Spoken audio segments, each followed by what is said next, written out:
Pero ngayong season, sabihin na natin na hindi siya ganoon nag-stand out in compare with other gold laners. Ang bilis kasing na-forecast ng bagyo ngayon. Definitely dahil din sa naging change sa meta. Although, mas magbe-benefit sana si Benny when it comes to traditional gold laners sa marksman. Pero ang problema kasi yung mga kasama niya ngayon ay tila ba nako-close off din. Yep. At dito yung nakasanayan natin na Chakno dati na nambablock. Pero kasi the idea is that for TNC to find their groove yet again, starting it off with building around Zyda muna. Oo, nandun yun sa keys to victory natin, di ba? Play around Zyda. Last bans, Midnight. Ano bang may expect natin dito? I think marksman still. Maybe Clint, carry. Tanggalin na lang nila yung mga options. Or some Benny QD comfort. Bruno. Yeah, that's a good ban. It's a good laner against the Claude. Yung Clint, same archetype din. Wow. But I think the beauty of the draft ng Team Falcons is pwede nilang kunin yung hero ni Flap dito. They can go for the Sora. Even though they're up against a Marcel. Pero ang pinili nila is yung flex na pwede mong ilagay yung Hilda sa roam, pwede mo ilagay yung Hilda sa XP. Doesn't matter. Maitatago mo pa yung last pick ng Team Falcons. So for TNC, they don't know what they're up against. Hindi manguhula sila kung ano yung XP lane ng Team Falcons. They still yet to pick a marksman though. And I think viable dito yung carry still. Pero ang problema kasi ang daming dive ng Team Sobra. Falcons. Yun nga, parang hindi magiging madali yung buhay Yes. ni Benny QT dito sa game na to. There goes the Terisla for that sustainability na kulang sila plus no. the Yisun Shin. Medyo napapaunaw ka. Bakit, Midnight? I mean, naging discussion to coming into week 4 kung gaano ba ka-effective yung Yisun Shin gold lane. So far, there's only one guy that's proven to the Philippines, to the entire nation, why it works. It's been Savero from Onyx Philippines. Pero other gold laners, maybe they have a couple of wins with the hero, pero we cannot say that it was a successful campaign for the Yisun Shin Gold. So, medyo malaki yung tinatahak na problema dito ng TNC. Pero siguro on sa part, ang gusto na lang nila, may side-by-side naman na Terisla na mahahawakan sa Trimar. Pero sobrang tricky talaga, especially after the traces, you're easily catchable here by Team Falcons. And I do agree na ito yung type para sa kanila talaga to go all in.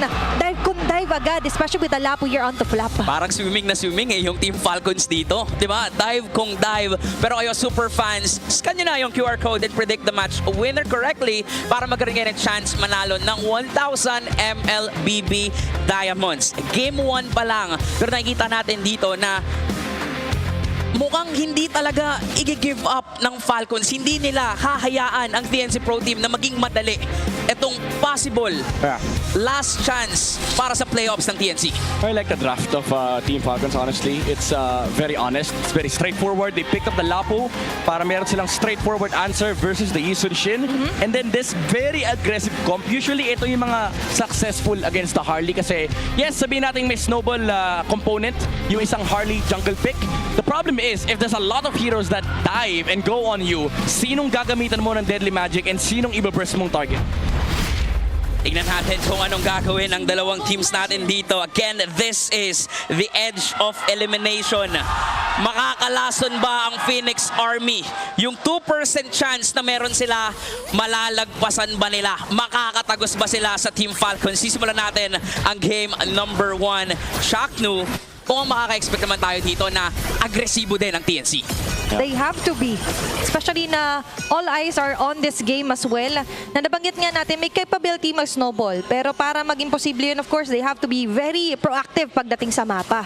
Oo, lalong-lalo na agresibo din kasi yung lineup dito ng Falcons. Pero usapan natin, napakarami nilang pang-dive. And tila ba, gusto pa nilang paliitin yung 2% chance na yun. Yeah, sobrang laking problema ng existence ni Hilda in this game. Yung Hilda lang, enough na para i-block yung Deadly Magic, yung burst ng isang Harley. And it's also a decent answer versus the Marcel.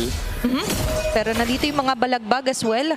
So, ang Falcons dito, ang gusto lang nila munang goal is tumahimik muna yung mapa, not let Chakno and Nancy go for their early snowball dito, and as well as prevention muna ng mga Totoo. biglang capitalist ng deny ng mga buffs. Oo, para kumbaga hindi totally makuha ng Phoenix Army yung early aggression na inaasam nila with their composition. And still, this could be expected sa Falcons na mag-vision lang sila. Haantayin nila itong level 4 ni Kyle. At sabi mo Midnight, kapag may pantalon, lalaban kung laban talaga. Oo, hindi na naka-short, nakapantalon na. Ready na yan. Pag ganyan, nakasapatos na, pwede nang lumakad palabas. And ngayon, dala-dala na nila yung kanilang XP laner. They've taken the level 4 on the Lapo. So they get the Turtle Prio. Pero ang kinaganda naman sa lineup ng TNC is they have ways to go inside the Turtle Pit. Pero grabe yung aggression ni Ogwen. Napakakulit naman talaga dito ni Ogwen. But given na alam niya naman hindi pa naman immediate yung magiging answer sa kanya, bandang taas pala tayo makita na first blood. An early pre-turtle prerequisite para dito sa Team Falcons. Flicker, kapalit ng buhay. Mitrimar. Diba sabihin na natin na lamang talaga doon ang Team Falcons. Yeah, yung ginawa ng Team Falcons dito medyo fumake. Rotate sila sa may mid lane. Nagpakita yung Lapu na parang papunta siya sa mid lane. Pero nung sumunod yung Terizla, tumalon kagad si Kyle kasi distracted yung TNC sa may mid lane because of what Ogwen did. Even though nakapag-force sila ng flicker, I would say it's a bigger kill for Team Falcons kasi napatay nila yung XP laner. They have enough time to take this turtle and yung Deadly Magic ay wala din on the side of TNC. Oo. Tsaka parang ngayon kasi, no, ang hirap bumawi kapag ka nalugi kayo sa early game. Yep. Diba? Lalong-lalo na hirap against Falcons. Diba? Mas mahirap talagang bumawi. Pero nandito pa rin naman yung community para suportahan sila. Diba? Ramdam na ramdam natin sa pagpasok pa lang ng match na to, pinaparamdam ng Phoenix Army yung full support nila sa TNC Pro Team. Same for Falcons. Diba kahit na ganado yung sobrang ganda ng performance dito ng Falcons, nandiyan pa rin yung fans sila para suportahan sila up until the last week of the regular season. Ganun naman talaga, Only Bawe, Only Rice, medyo tagilid man ang nagiging pabor, yung 2% na yan, tingnan mo ganun karami pa rin. Ang pumunta, nag-effort, na sumuporta from last season, yung iba nandito pa rin, nakakasama natin. Same goes para sa Team Falcons. Nakita naman natin kung gaano rin kaingay yung nagiging sigawan natin kada merong mga silip sa mapa. Mukhang ito na. Chinap na tayo ng ating Chop Master. Babalik tayo sa game.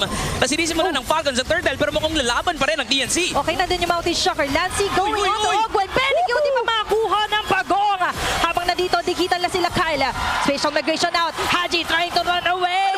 Uy! Pero mabubuhay pa rin naman siya. Pero not for long. And Zaida goes in with a dive. TNC ang lumamang doon. One good rotation from the Yi Sun Shin. And ito yung sinasabi natin ng mga first few weeks na yung Yi Sun Shin kasi may early tempo and yan yung ginamit ni Benny QT para ma-equalize yung na-offset na pick-off kanina ng Team Falcons. Because of the presence ng Yi Sun Shin, may additional damage sila, may additional layer of stun, and ang ganda rin nung pag-control ni Chakno sa may bandang unahan kaya hindi nakapag-setup ng magandang turtle take dito yung Team Falcons. Pagka-retry nga ni Kyle, may natira pang piso tas napunta pa kay Benny. So talagang alam mong gustong-gusto nilang itagos itong laban na to against Falcons. At kita rin naman natin, sumisilip sila doon sa purple buff pero kailangan yata nilang respetuhin pa rin dito yung mga Brusco brothers na meron ng Falcons. Alam nila na baka mapunta kay Zaida doon kasi TNC is playing onto the hands of what their strengths is. Pagdating dito sa composition nila, pero flop, sasalin most of the damages. But still, Lancy hindi siya tatantanan. Balibag factor with a lot of flare. And up yung success nose there. At dyan pa yung Golden Orc. Connect on to Ogwen. Abang agad with a frame moment. Jumping in, Ogwen. Onto the back lanes ng TNC. Swak na swak.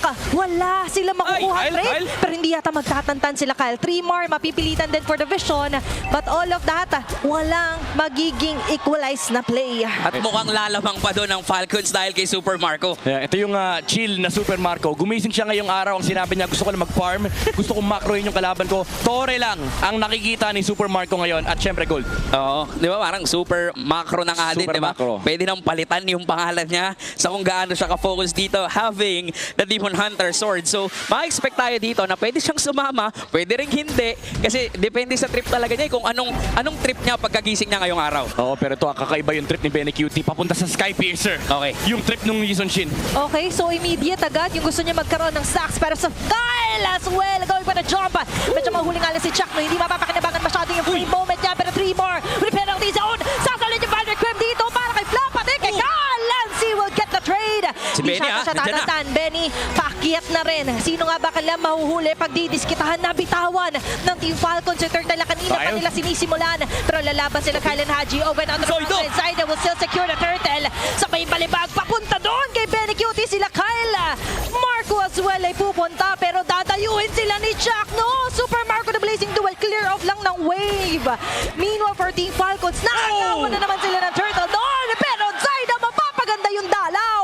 Nakakahanap ang Phoenix Army dito ng mga maliliit na bagay na nagiging rason kung bakit sila pa ang lumalamang sa mga trades. Yeah, they find these small punishes. Nagsimula yung clash mula sa isang magandang set mula kay Haji, but that slow turtle take actually benefited Zaita a little bit kasi nakadalawang bato siya ng Deadly Magic and nakahanap pa sila ng isang magandang pick-off with the setup mula sa Platinum Stop mula dito kay Chaknu, preventing the Guinevere from jumping out. And ito na nga yung binabanggit natin kanina, kumpleto na yung Sky Piercer ni Benny. Kung yung kabila nakapantalon, ito walang sapatos. Rekta Sky Piercer yung Yisun Shin. Hindi na magmamatter kung papaltosin siya eh. Magmamatter na dito talaga eh. Laban lang siya ng laban. Pero pag dumadayo ka kahit sa mga basketball, pag nakapaa yung kalaban mo. Abahan ka na. Oo, Diba? Ice tubig lang puhunan. Ice tubig lang pero alam mong Ginaji at ganun yung nagiging puhunan din Ayun dito na. ng TNC. Nagsapatos na, nagsapatos Ayun na. na. Ready na, ready na. Okay. Medyo pumaldo eh. Okay.